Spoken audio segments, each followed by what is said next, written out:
رسول اللہ نے دعائیں کر دی، جن کو دنیا میں حضور نے جنت کی بشارت دے دی، جن کے جنتی ہونے کی گواہی قرآن کی آیتیں دیتی ہیں، اگر وہ معزز نہیں ہے تو پھر میں کسی کو بھی معزز نہیں سمجھتا۔ ہر وہ دستار جو ابو بکر صدیق کی مخالفت کرتی ہے اس دستار پہ تھوکتا ہوں، ہر وہ جبہ جو جناب عمر کی مخالفت کرتے اس جبے پہ تھوکتا ہوں، ہر وہ مسند جو نبی کے عثمان سے بغض کا دس دے اس مسند پہ تھوکتا ہوں، ہر وہ بات جو مولا علی کے بغض کی غمازی کرے اس بات پہ تھوکتا ہوں۔ نہ ابو بکر کو چھوڑنے کے لیے تیار ہوں، نہ جناب عمر سے علیحدگی کے لیے تیار ہوں، نہ حضرت عثمان سے علیحدہ ہونے کے لیے تیار ہوں، نہ مولا علی سے علیحدہ ہونے کے لیے تیار ہوں۔ زندگی کی ہر سانس نبی کے جلانے کے لیے ہے، نبی کے جلانے کے لیے۔ نعرہ تکبیر۔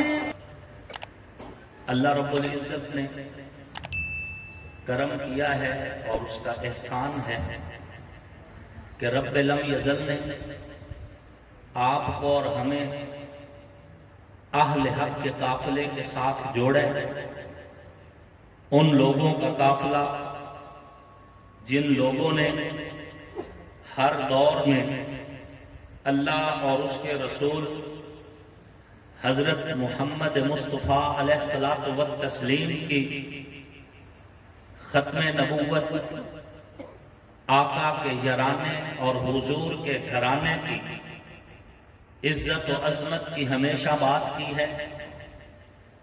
آپ اللہ کا شکر ادا کریں، آپ کے جلسے، آپ کے جلوس، آپ کی محافل، آپ کی مساجد، آپ کے ممبر، آپ کی تقریریں، آپ کی خطابت اور آپ کے خطبات، تمام ایسی مساند جہاں پر دین کی بات ہوتی ہے، الحمدللہ آپ کی ہر محفل اور نشست کے اندر حضور اور حضور سے جڑی ایک ایک ہستی کی محبت اور عقیدت سکھائی جاتی ہے۔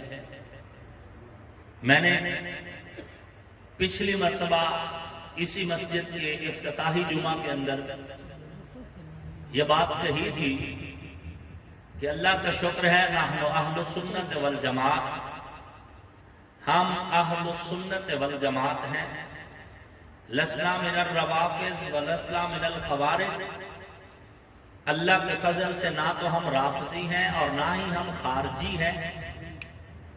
ہمارے دلوں میں جس طرح خلیفہ بلا فصل سیدنا ابو بکر صدیق رضی اللہ تعالی عنہ کی عقیدت ہے، اسی طرح امیر المؤمنین حضرت مولا علی المرتضیٰ کرم اللہ وجہہ کی بھی محبت ہے۔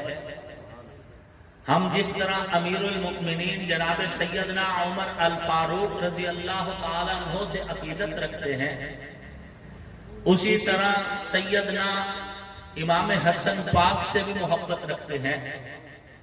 جس طرح جناب سیدنا عثمان ذو النورین رضی اللہ تعالی عنہ سے محبت کرتے ہیں، اسی طرح جناب حضرت امام حسین رضی اللہ تعالی عنہ سے بھی محبت کرتے ہیں۔ ہماری تقریریں، ہماری محافل کے اندر جس طرح حضور کی ازواج امہات المؤمنین کا تذکرہ خیر ہوتا ہے، اسی طرح حضور کی چاروں بنات، حضور کی چاروں بیٹیوں کا ذکر خیر بھی ہوتا ہے۔ ہماری گفتگو کے اندر جس طرح حضرت سیدہ کائنات سیدہ اما عائشہ صدیقہ سلام اللہ علیہا، ان کے فضائل اور ان سمیت امہات المؤمنین کے فضائل بیان ہوتے ہیں، اسی طرح حضور صلی اللہ علیہ وآلہ وسلم کی چاروں بیٹیاں سیدہ زینب، سیدہ رقیہ، سیدہ ام کلثوم، سیدہ فاطمہ الزہرا سلام اللہ علیہم، ان کا ذکر بھی ہوتا ہے۔ اس لیے کہ سنی ہے ہی وہ جو نبی کے یارانے کا بھی احترام کرے، حضور کے گھرانے کا بھی احترام کرے۔ جو نبی کے یارانے کا احترام نہیں کرتا، اہل سنت سے اس کا بھی کوئی تعلق نہیں۔ جو نبی کے گھرانے کا احترام نہیں کرتا، اہل سنت کا اس سے بھی کوئی تعلق نہیں ہے۔ اور ہم اہل سنت میں سے بھی پھر وہ خوش نصیب طبقہ ہے کہ جنہوں نے اہل بیت کے تینوں مفہوم کو من وعن قبول کر رکھا ہے۔ اہل بیت کا لفظ تو آپ عام سنتے ہی رہ جاتے ہیں، لیکن اہل بیت کے مفہوم کو تین ترتیب سے بیان کیا جاتا ہے۔ اہل بیت نسبی، اہل بیت سکنی، اہل بیت ولدی۔ جو نسب کے اعتبار سے حضور کے رشتہ دار ہیں اور اہل بیت ہیں، ہم ان کو بھی تسلیم کرتے ہیں۔ جو سکونت کے اعتبار سے حضور کے رشتے میں ہے، آقا کی ازواج ہیں، حضور کے گھر میں سکون کرتی ہیں، حضور کا بستر ہے، وہ بھی اہل بیت سکنی ہیں، ہم ان کا بھی احترام کرتے ہیں۔ اور جو اہل بیت ولدی ہیں، جو حضور کی اولاد ہے، چاہے بنات کی صورت میں چاہے بیٹوں کی صورت میں، آپ کی نسل اور آپ کا خون اور آپ کی آل اور آگ کو ہم ان اہل بیت کو بھی اپنے ایمان کی معراج کہتے ہیں۔ یہ آپ کے سٹیج کی خوبصورتی ہے کہ جہاں پر فرقہ واریت نہیں ہے، کہ ابو بکر صدیق کو علیحدہ فرقے کے طور پر، حضرت علی کو علیحدہ فرقے کے طور پر، جناب حضرت عمر عثمان کو علیحدہ فرقے کے طور پر، جناب حسن والحسین کو علیحدہ فرقے کے طور پر دنیا کے سامنے پیش کیا جائے۔ نہیں، بالکل نہیں۔ فرقہ واریت ہمارے اسٹیج کی سوغات نہیں ہے، فرقہ واریت ہماری سٹیج کی تبلیغ نہیں ہے۔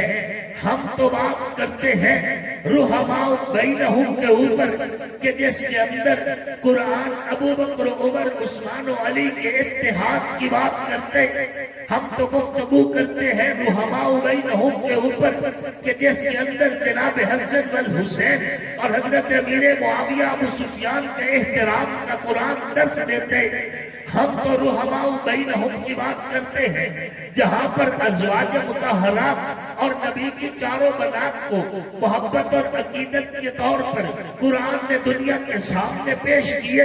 ہماری تقریروں کے اندر تفرقہ نہیں ہے، ہماری تقریروں کے اندر فرقہ واریت نہیں ہے۔ ہم اصحاب محمد کو بھی اپنے ایمان کی معراج کہتے ہیں، ہم آل محمد کو بھی اپنے ایمان کی معراج کہتے ہیں۔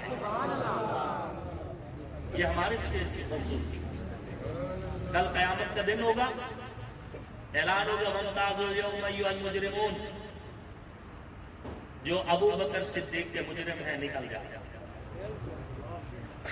جو جناب عمر کے مجرم ہیں نکل جائے، جن کے ذمے حضرت عثمان کے گستاخی کا جرم نکل جائے، جو حضرت مولا علی سے بغض رکھتے ہیں نکل جائیں، جو جناب امام حسن والحسین کے دشمن ہیں وہ مجرمیں نکل جائیں، جو حضرت امیر معاویہ جناب ابو سفیان سمیت کسی بھی صحابی اہل بیت کے کسی ایک فرد کے ساتھ بغض رکھتے ہیں وہ مجرم نکل جائیں۔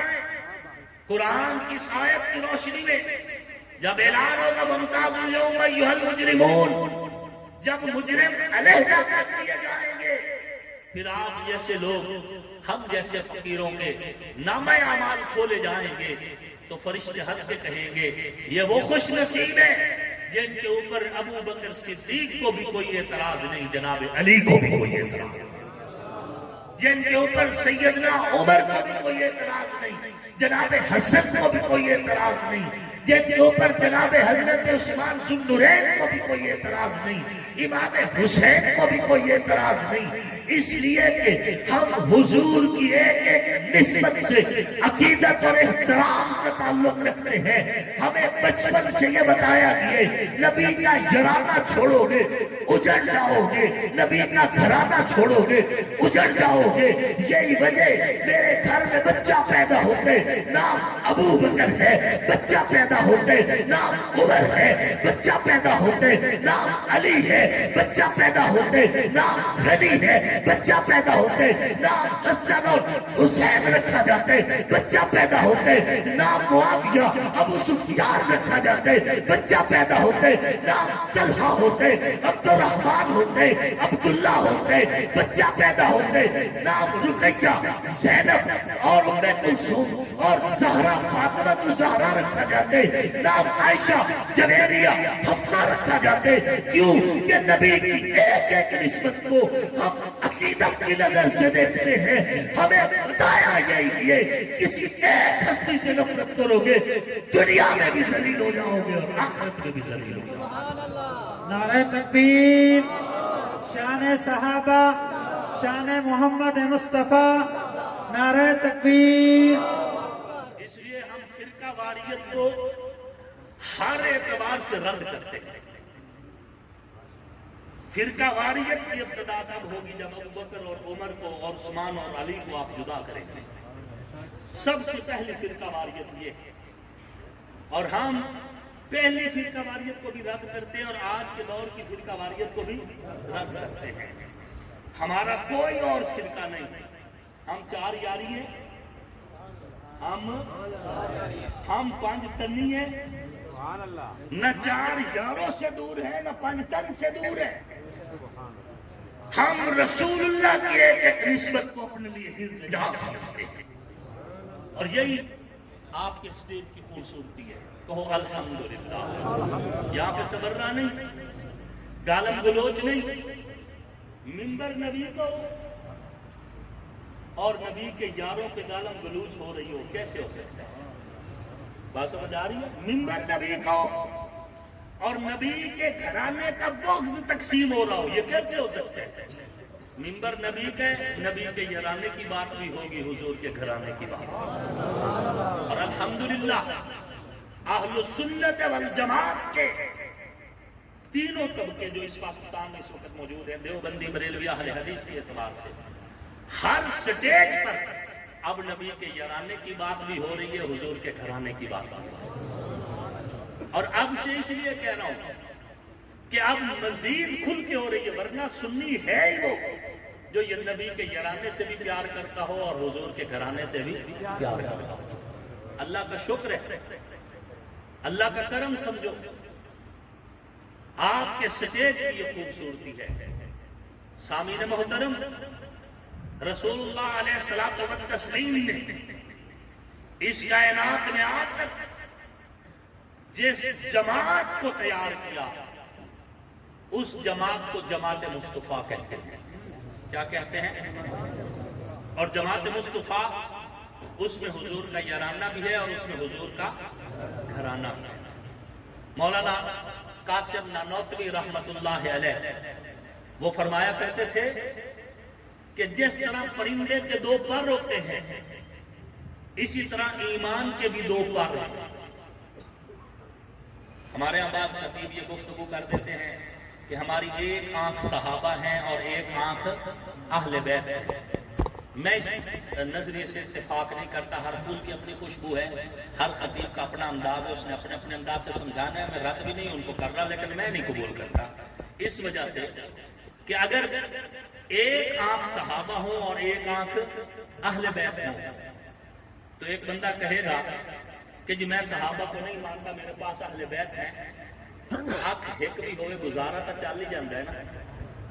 بات سمجھنے کی کوشش. کوئی بندہ کہے کہ میں جب دو آنکھیں ہیں, ایک صحابہ ہے اور ایک اہل بیت ہے, تو میں نہیں مانتا صحابہ کو, میرے پاس اہل بیت ہے. تو وہ ایک آنکھ سے دیکھ کے بعد اوقات کسی کی ایک آنکھ ہوتی ہے, گزارا چلا جاتا ہے کہ نہیں. کوئی بندہ کہے گا کہ جی میں اہل بیت کو نہیں مانتا, میرے لیے صحابہ کافی ہیں. اگر کوئی یہ کہے گا تو اس کا مطلب ہے کہ وہ بھی یہی کہے گا میں ایک آنکھ سے گزارا چلا رہا ہوں. یہی سمجھ آ رہی ہے نا. اللہ کا شکر ہے نہ عقیدے والوں کانے ہیں نہ کسی دے کانے ہیں. سمجھ آ رہی ہے؟ نہ عقیدے میں کانے ہیں نہ کسی کے کانے ہیں. ایک آنکھ صحابہ ایک اہل بیت نہیں, دونوں آنکھوں کا نور صحابہ بھی ہے اہل بیت. صحابہ کو چھوڑیں گے تب اندھے ہو جائیں گے، ہم اہل بیت کو چھوڑیں گے تب بھی اندھے ہو جائیں گے۔ ایک فرد کو بھی اگر چھوڑ دیا، جناب سیدنا امام حسن العسکری سلام اللہ علیہ تفسیر حسن عسکری میں ایک روایت بیان کرتے ہیں، فرماتے ہیں اللہ رب العزت نے اعلان فرمایا ہے کہ جو بندہ آخری نبی کے صحابہ سے پیار کرے گا، جو بندہ آخری نبی کے اہل بیت سے پیار کرے گا، میں اس پر اتنی رحمت نازل کروں گا کہ اگر اس کے حصے کی رحمت پوری دنیا میں تقسیم کی جائے تو دنیا کے سارے گناہگاروں کی بخشش ہو جائے۔ حدیث ابھی پوری نہیں ہوئی ہے، کہ اگلا بھی بات کیا۔ امام حسن العسکری فرماتے ہیں کہ اللہ رب العزت کا اعلان ہے، جو بندہ آخری نبی کے صحابہ میں سے کسی ایک سے نفرت کرے یا اہل بیت میں سے کسی ایک سے نفرت کرے گا، میں اس پر اتنا غضب نازل کروں گا کہ اگر اس کے حصے کا غضب پوری دنیا میں تقسیم کیا جائے تو کسی ایک کی بھی بخشش نہ ہو۔ اتنی بڑی لعنت ہے صحابہ سے بغض رکھنا یا اہل بیت سے بغض رکھنا۔ ہم اسی وجہ سے نہ صحابہ کو چھوڑ سکتے ہیں نہ ہی اہل بیت کو چھوڑ سکتے ہیں۔ تو مولانا قاسم نانوتوی رحمہ اللہ فرمایا کرتے تھے کہ ایمان ایک پرندے کی مانند ہے، جس طرح پرندے کے دو پر ہوتے ہیں، ایک پر ہو ایک پر نہ ہو، پرندہ جتنا بھی صحت مند ہو اڑان نہیں بھر سکتا، پرواز نہیں کر سکتا، خطرے میں ہوتا ہے، کوئی نہ کوئی کتا بلی اسے اچک لے گا، کھا لے گا۔ لیکن اگر صحت میں نسبتاً کمزور ہو لیکن پر اس کے سلامت ہوں، وہ پرندہ ہواؤں میں اڑتا ہے، فضاؤں میں اڑتا ہے، دائیں کو جاتا ہے بائیں کو جاتا ہے اور فضاؤں میں رہتا ہے، زمین پہ رینگتے ہوئے کیڑے مکوڑے اسے دیکھ کر آہیں تو بھر سکتے ہیں، اس کا نقصان نہیں کر سکتے۔ وہ اپنے پروں کی وجہ سے آسمانوں پہ اڑتا ہوا یہ کہہ رہا ہوتا ہے، ستاروں سے آگے جہاں اور بھی ہے، ابھی عشق کے انتہا اور بھی ہے، تو شاہی ہے پرواز، ہے کام تیرا تیرے سامنے آسمان اور پر اگر دونوں سلامت ہیں، اور اگر پر ایک ہے ایک نہیں ہے تو یاد رکھو آپ خطرے میں ہیں، یا آپ کو رافضیت کا کتا کھا جائے گا یا آپ کو ناسبیت کا کتا کھا جائے گا۔ ہم نے ناسبی سوچ کو بھی روکنا ہے، ہم نے رافضی سوچ کو بھی روکنا ہے۔ ہم نے ان دونوں سوچوں سے بچ کر ایک درمیانی راستے میں چلنا ہے، اور اس راستے کو کیا کہا جاتا ہے؟ اہل السنت والجماعت۔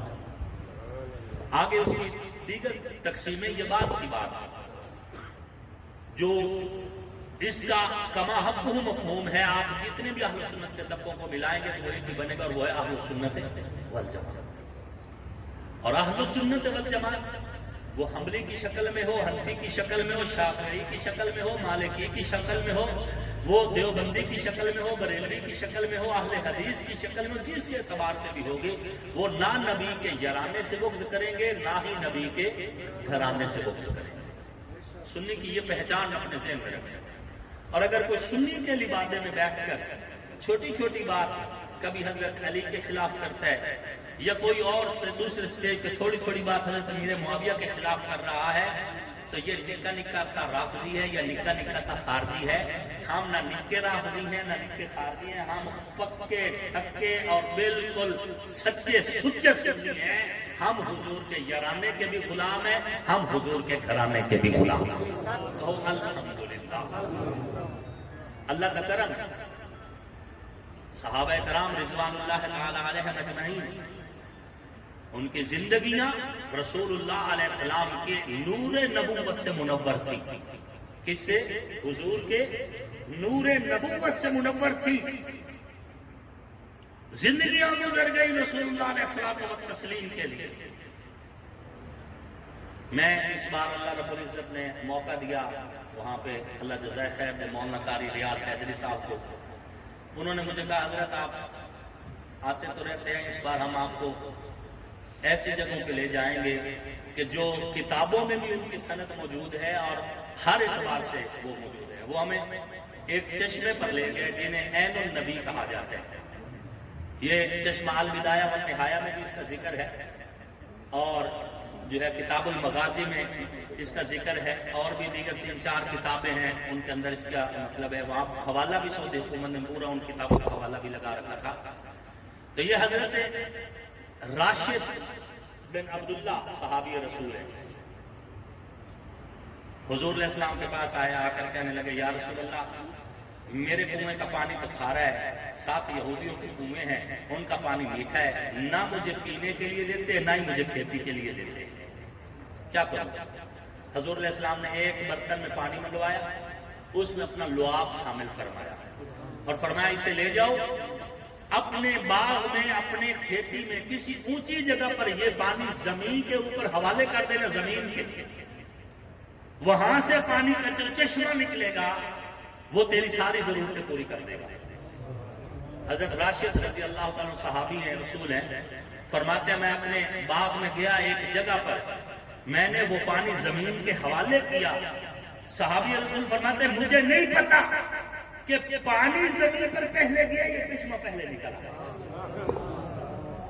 چشمہ پہلے نکلا۔ یہ حدہ شام علاقہ ہے، یہ مکہ اور مدینہ کے درمیان جو ہے حدہ شام علاقہ، تھوڑی سی سائڈ پر آپ وہاں جا کر دیکھ سکتے ہیں، وہ چشمہ آج بھی اپنی اصلی حالت میں موجود ہے۔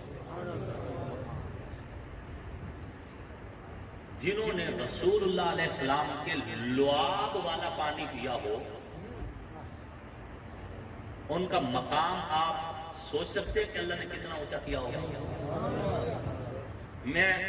مجھے کچھ بھی مطلب ہے اس دور سے کوئی نسبت نہیں، میں صرف حضور کا نام لے رہا ہوں آپ سے، یہاں کتنا اونچا تھا۔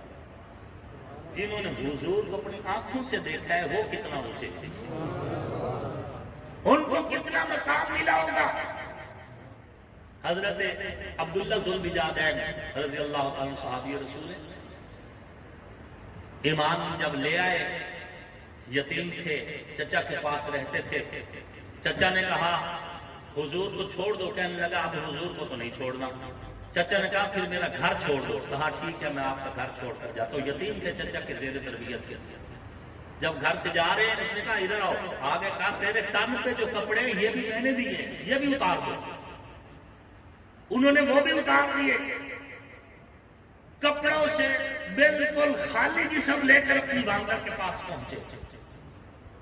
جب وہاں پہنچے والدہ نے اپنی چادر ان کو دی، اس چادر کے 2 حصے کیے، ایک سے تہبند اور دوسرے سے اپنا جسم دیگر ڈھانپا۔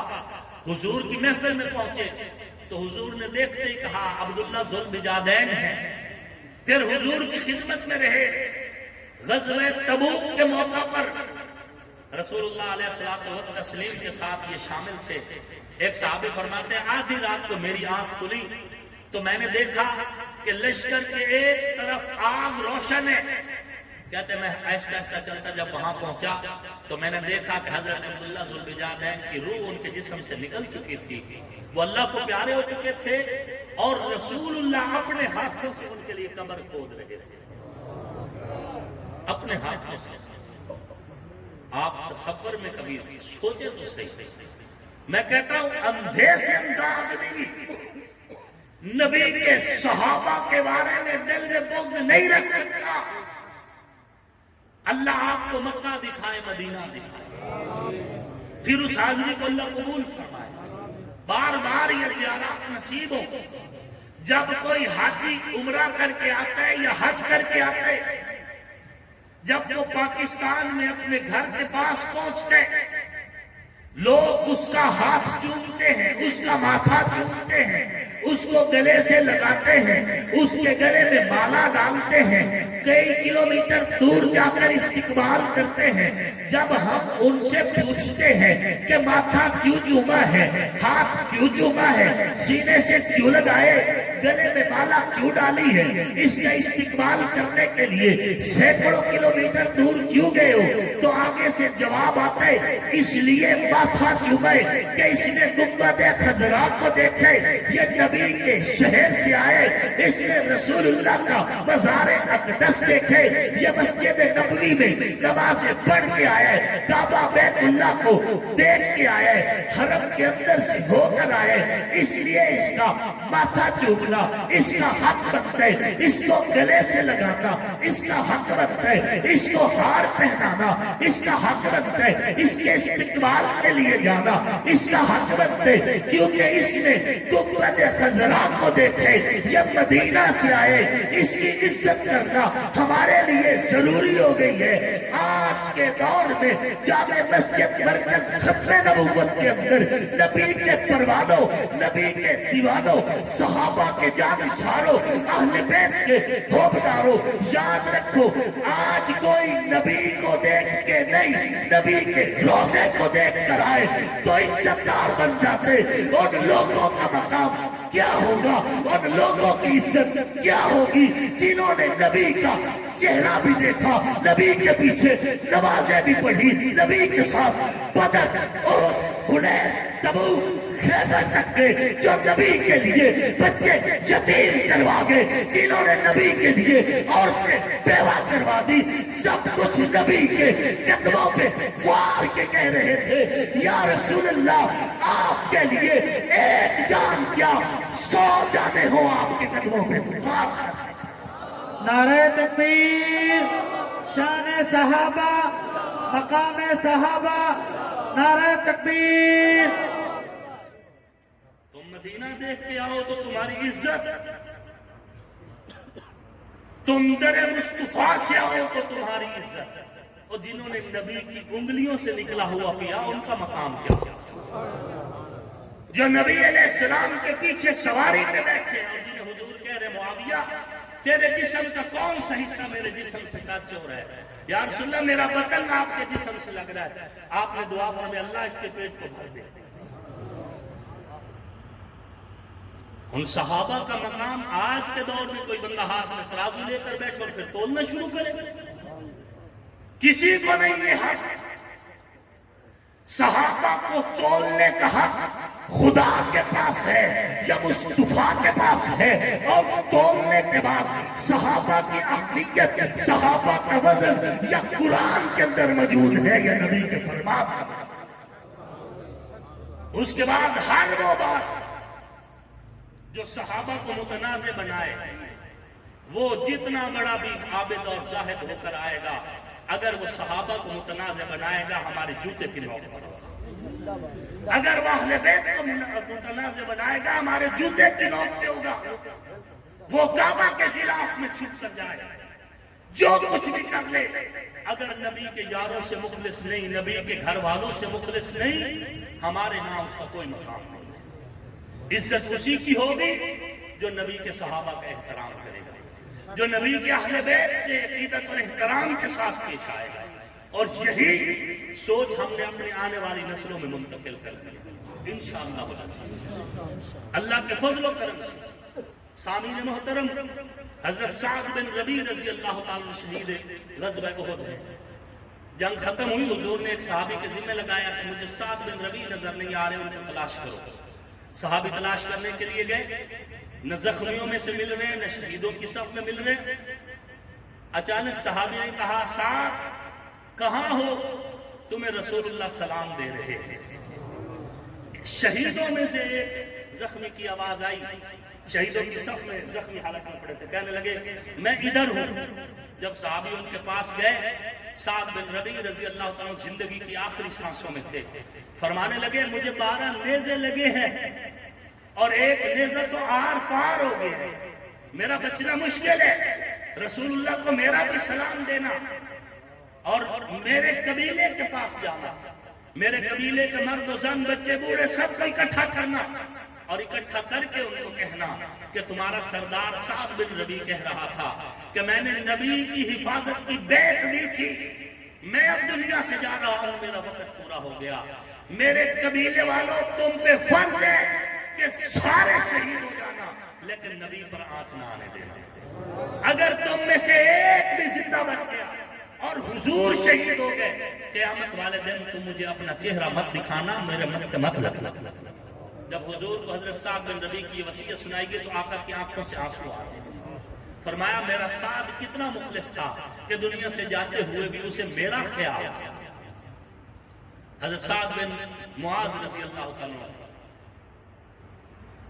جنگ خندق کے اندر زخمی ہو جاتے ہیں، ادھر حضور کے ساتھ معاہدہ ہو رہا ہے، مشرکین مکہ کے کچھ وفد آیا بیٹھا حضور سے معاہدہ کر رہے ہیں کہ اس سال مدینہ کی جتنی بھی کھجوریں ہوں گی ان میں سے آدھی کھجوریں اگر آپ اہل مکہ کو دے دیں تو ہم جنگ ختم کر کے ہم واپس چلے جائیں گے، ہم واپس چلے جائیں گے۔ ادھر حضرت سعد بن معاذ کو تیر لگا ہے، زخم لگا ہوا، رگ کٹی ہوئی، زخمی حصے پر یوں ہاتھ رکھتے ہوئے آیا، حضور کے پاس کھڑے ہو گیا، خون بہ رہا ہے۔ کہنے لگے یا رسول اللہ، اللہ کا حکم ہے ان سے صلح کرنا۔ حضور نے فرمایا ابھی تو کوئی حکم نہیں آیا، وحی نہیں آئی۔ یا رسول اللہ پھر ایک بات میں کرنا چاہتا ہوں۔ حضور نے فرمایا کیا بات ہے؟ کہنے لگے یا رسول اللہ قلنا نعبد الاصنام، ایک وقت تھا آپ ابھی نہیں آئے تھے، ہم بتوں کی پوجا کرتے تھے، لا نعرف ربنا، ہم اپنے رب کو نہیں پہچانتے تھے۔ لیکن اس دور میں بھی جب ہم بتوں کے پجاری تھے، مکہ کے ان لوگوں کی جرت نہیں ہوتی تھی کہ تڑی لگا کر ہم سے کھجوریں مانگیں۔ اس وقت بھی یہ اتنے طاقت میں نہیں تھے کہ ہمیں دھمکی دے اور پھر دھمکی لگا کر کھجور لے جائے۔ اس وقت بھی ان کے حصے میں صرف وہ کھجور آتی تھی جو ہم ان کو میزبان بن کر بطور مہمان دیا کرتے تھے، یا جو ہم سے پیسے کے ساتھ لے جایا کرتے تھے۔ یا رسول اللہ اب تو ہم آپ کا کلمہ پڑھ چکے، قد اعزنا اللہ بک یا رسول اللہ، اللہ کے پیارے حبیب آپ کے صدقے اللہ نے آج ہمیں عزت دی ہے۔ لا نعطیہم تمرۃ واحدہ، ہم ان کو ایک کھجور بھی نہیں دیں گے، یہ تو آدھی کھجور، ہم ان کو ایک کھجور بھی نہیں دیں گے۔ لا نعطی الا السیف، ہم انہیں تلوار کا زخم دیں گے۔ بعض محدثین نے کہا کہ اس کافر سردار کو پاؤں کی ٹھوکر ماری، کہا او بزدل کس صلح کی بات کرتے، چل میدان میں لا نکل ادھر۔ لا نعطی الا السیف حتی یحکم اللہ بیننا وبینکم، اس وقت تک تم سے لڑیں گے جب تک اللہ تمہارے اور ہمارے درمیان کوئی فیصلہ نہیں کرے گا۔ حدیث شریف میں بخاری بہذا کا حضور علیہ السلام یہ سن کر کھل اٹھے، خوش ہوئے۔ حضور نے بھی فرمایا لا نعطی الا السیف، کوئی صلح نہیں، ہم بھی تمہارے ساتھ تلوار سے لڑیں گے۔ حضرت سعد زخمی حالت میں خیمے میں لٹا دیے گئے، حضور نے خود ان کا زخم دھویا، پھر دوائی رکھی، پھر حضور روز ان کی عیادت کے لیے تیمارداری کے لیے تشریف لاتے تھے۔ قریب تھا کہ حضرت سعد بالکل ٹھیک ہو جاتے، بالکل ٹھیک ہو جاتے۔ جب قریب تھا حضرت سعد نے خیمے میں لیٹے لیٹے دعا کی، اے اللہ اگر تیرے علم کے اندر ایک جنگ اور باقی ہے جو ہم نے مکہ والوں سے لڑنی ہے تو اللہ پھر مجھے شہادت کی موت نہ دے، جنہوں نے تیرے نبی سے مکہ چھڑوایا میں ان سے لڑنا چاہتا ہوں۔ اور اگر تیرے علم میں ہے کہ اب یہ ہم سے نہیں لڑیں گے آئندہ، اور نظر بھی آ رہے کہ اس کے بعد یہ ہم سے نہیں لڑیں گے، تو پھر میرا مالک میرے زخم کو پھوڑ دے اور مجھے شہادت کی موت نصیب فرما۔ میں شہادت کا طلبگار ہوں۔ یہ دعا ختم ہوئی، زخم پھوٹا، خون نکلا، خیمے سے باہر جب خون جا رہا تھا کسی صحابی نے کہا کہ سعد کے خیمے سے خون آ رہا ہے۔ حضور کو خبر دی گئی، حضور تیزی سے آئے۔ روایات میں حدیث میں آتا ہے کہ آقا کی چادر مبارک زمین پہ گھسٹتی ہوئی آ رہی تھی تیزی کی وجہ سے۔ حضرت سعد بن معاذ کو اٹھایا، اپنی جھولی میں رکھا اور دعا کی، اے اللہ میرے سعد کو آسان موت دینا، اس کی روح آسانی سے قبض فرمانا۔ اور جب حضرت سعد کی روح نکلی، رسول اللہ علیہ السلام نے فرمایا سعد کی روح جب نکلی ہے تو اللہ کا عرش بھی جھوم اٹھا ہے۔ اور جب حضرت سعد بن معاذ رضی اللہ عنہ کا جنازہ ہوا تو حضرت سعد بن معاذ کے جنازے میں حضور ایڑیاں اٹھا کے چل رہے تھے۔ صحابہ نے عرض کیا یا رسول اللہ صلوات اللہ علیہ، آپ پاؤں ایڑیاں اٹھا کے کیوں چل رہے ہیں؟ حضور نے فرمایا سعد کے جنازے میں اتنے فرشتے آئے ہیں، مجھے تو پاؤں رکھنے کی جگہ ہی نہیں ہے۔ وہ لوگ جن کے جنازے حضور نے خود پڑھا، جن کے لیے قبریں حضور نے خود کھودی، آج کوئی نبی کا شعر دیکھ کر آئے تو لوگ کہتے ہیں معزز ہے، کسی کو حضور خواب میں نظر آئے لوگ کہتے ہیں معزز ہے۔ جنہوں نے جاگتی آنکھوں سے حضور کو دیکھا، حضور کے لعاب والا کھانا کھایا، حضور کی انگلیوں سے نکلا ہوا پانی پیا، جن کے لیے رسول اللہ نے خود قبر کھودی، جن کو رسول اللہ علیہ السلام نے خود جنازے پڑھائے، جن کے لیے رسول اللہ نے دعائیں کر دی، جن کو دنیا میں حضور نے جنت کی بشارت دے دی، جن کے جنتی ہونے کی گواہی قرآن کی آیتیں دیتی ہیں، اگر وہ معزز نہیں ہے تو پھر میں کسی کو بھی معزز نہیں سمجھتا۔